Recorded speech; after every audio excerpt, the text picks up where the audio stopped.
அல்லாஹ்வை விட உங்களுக்கு இந்த சினிமாக்களும் இந்த சீரியல்களும் அல்லது இந்த நாடக இந்த விளையாட்டுகளும் அல்லது உங்களுடைய கல்லூரியும் முக்கியமா?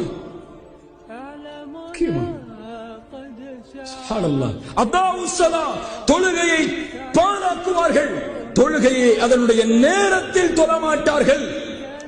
இவர்களுக்கு என்ன கூலி? கையா என்ற நரக ஓடையை இவன் சந்திப்பான்.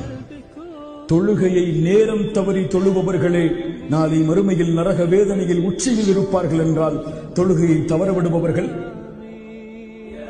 தொழுகை ஏதோ கடமை அல்ல, தொழுகை இறைவனுக்கு தேவை அல்ல. நீ செய்யக்கூடிய சுஜூதோ ருக்குவோ கியாமோ ரப்புக்கு தேவை கிடையாது. அதை வைத்து இறைவன் என்ன செய்ய போகிறான்? அவனை புகழக்கூடிய கோடான கோடி மலக்குகள் அவனை புகழ்ந்து கொண்டிருக்கும் போது நீ நிற்கக்கூடிய இரண்டு சஃப் அவனை என்ன செய்துவிட போகிறது? அது உனக்கு, உன் வாழ்க்கைக்கு, உன் வாழ்க்கையின் வெற்றிக்கு, உன் குறிக்கோளை அடைவதற்கு, உன் லட்சியத்தை அடைவதற்கு நீ எடுத்துக்கொள்ள வேண்டிய மிகப்பெரிய மருந்து, ஆயுதம். அஸ்ஸலா ஃபஸ்தஈனு